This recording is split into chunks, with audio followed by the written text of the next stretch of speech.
नमस्ते। भाग्यश्री धर्म की भगवद गीता सीरीज़ में आपका बहुत बहुत स्वागत है। यहाँ पे हम बात करेंगे अध्याय 1 श्लोक 2 की। श्लोक 1 में हमने जाना कि युधिष्ठिर संजय से पूछते हैं कि मेरे बेटे कौरवों ने और पांडु के बेटे पांडवों ने कुरुक्षेत्र में युद्ध की इच्छा से क्या किया। इसके जवाब में संजय कहते हैं, दृष्ट्वा तु पांडवानीकं व्यूढ़ं दुर्योधनस्तदा आचार्यमुपसांगमया राजा वचनामाब्रवीत्। श्लोक 2 में हमें पता लगता है कि जब दुर्योधन पांडवों की सेना देखते हैं तो उसके बाद वो जाते हैं गुरु द्रोणाचार्य के पास और कहते हैं, बस श्लोक 2 में इतना ही है। इस श्लोक में हमें पता लगता है दुर्योधन के बारे में। जो लोग दुर्योधन के बारे में नहीं जानते उनको मैं बता दूं कि युधिष्ठिर के सबसे बड़े पुत्र दुर्योधन थे। कौरवों के नेता दुर्योधन थे। दुर्योधन बहुत ही बड़े कूटनीतिज्ञ, राजनेता, बहुत बलशाली और सत्ता के भूखे थे। युधिष्ठिर दुर्योधन को बहुत ज़्यादा प्यार करते थे।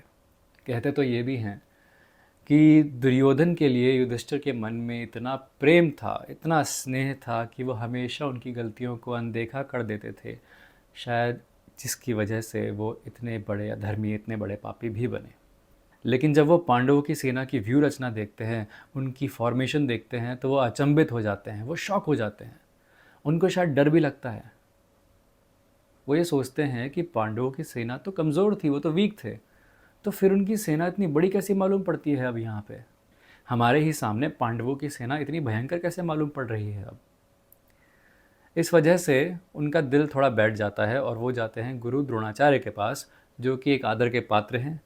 गुरु द्रोणाचार्य वही शिक्षक हैं जिन्होंने पांडवों को और कौरवों को बचपन में धनुर्विद्या सिखाई। तो वो गुरु द्रोणाचार्य के पास जाते हैं और उनको कुछ बताना चाहते हैं जो उन्होंने पांडवों की सेना में देखा, उनकी व्यू रचना में देखा। वो क्या देखा वो हम श्लोक 3 में जानेंगे। तो यहाँ पे हमें यह समझ में आता है कि ऑल्दो दुर्योधन अपनी जीत के लिए आश्वस्त थे, उनको पूरा विश्वास था कि वो जीत जाएंगे, लेकिन जब उन्होंने पांडवों की सेना को देखा तो वो डर गए। उनके मन में डाउट आ गया और उस डाउट को भगाने के लिए, गाइडेंस लेने के लिए वो जाते हैं अपने गुरु के पास, गुरु द्रोणाचार्य के पास। आप ये भी कहेंगे कि नेता एक सेनापति के पास क्यों जा रहा है?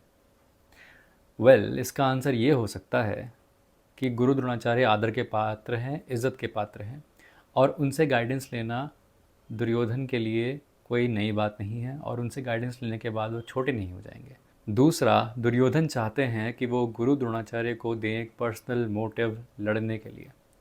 इसके बारे में हम तीसरे श्लोक में जानेंगे कि वो ऐसा क्यों कर रहे हैं। लेकिन यहाँ पे समझने वाली बात यह है, और आप शायद सोचेंगे भी, कि द्रोणाचार्य कौरवों की तरफ से क्यों लड़ रहे हैं। जब वो एक शिक्षक हैं, वो एक विद्वान हैं, तो फिर उनको ये क्यों नहीं दिखता कि जो कौरव हैं वो अधर्मी हैं और वो गलत कर रहे हैं पांडवों के साथ। इसका जवाब यह है कि गुरु द्रोणाचार्य अपनी ड्यूटी से बंधे हैं, अपने कर्म से बंधे हैं और कर्म की जो महत्व है, जो उसकी इम्पोर्टेंस है, वो आगे जाके हमें श्री कृष्ण भी समझाएंगे। इसी वजह से श्लोक 3 में वो गुरु द्रोणाचार्य को एक पर्सनल मोटिव देना चाहते हैं लड़ने का, ताकि वो अपना 100% कौरवों को दे, उनकी साइड से पूरी हिम्मत, ताकत, समझदारी, बुद्धि से लड़ें। तो यहाँ पे जो दुर्योधन है उनके कैरेक्टर के बारे में हमने थोड़ी सी बात करी। दुर्योधन यहाँ पे रिप्रेजेंट करते हैं नेगेटिविटी, क्योंकि वो कौरवों के साथ हैं और कौरवों में भी वो लालच और सत्ता की भूख को रिप्रेजेंट करते हैं। उनकी जो सत्ता की भूख है और लालच है, उसी वजह से महाभारत भी होती है। अगर वो पांडवों को उनका राज्य दे देते जब वो वनवास से वापस आए थे, तो महाभारत कभी ना होती। युद्ध क्षेत्र में कौरव और पांडव कभी ना आमने सामने होते, कभी ना लड़ते। लेकिन उन्होंने कह दिया पांडवों को कि मैं तुम्हें सुई के बराबर भी राज्य नहीं दूंगा। ये उनकी लालच ही तो है, सत्ता की भूख ही तो है कि जो मेरा है कहीं मुझसे छन ना जाए। इसी वजह से इतनी बड़ी लड़ाई भी होती है।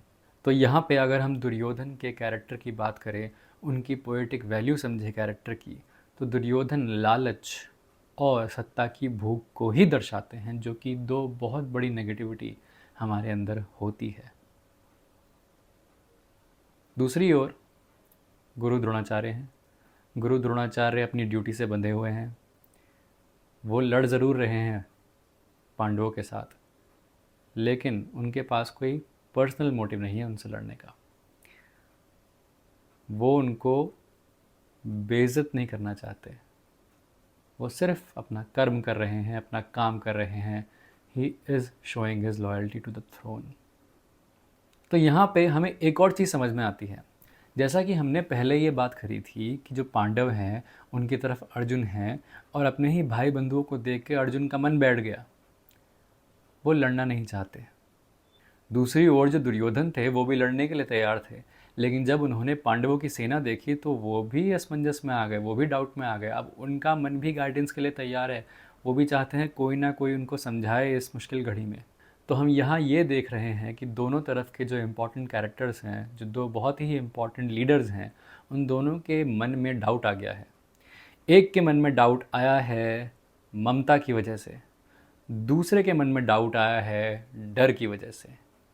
दुर्योधन का ये डर है कि वो हार ना जाए, और जो अर्जुन है उनको यह डर है कि अगर इनको मारकर मैं जीत भी जाऊं तो मैं हार जाऊंगा। बहुत बड़ा डिलेमा है ये, लेकिन इसी को आगे जाके श्री कृष्ण ठीक कर देंगे। यहाँ पे ख़त्म होता है श्लोक नंबर 2। अब हम चलेंगे श्लोक नंबर 3 की तरफ। धन्यवाद।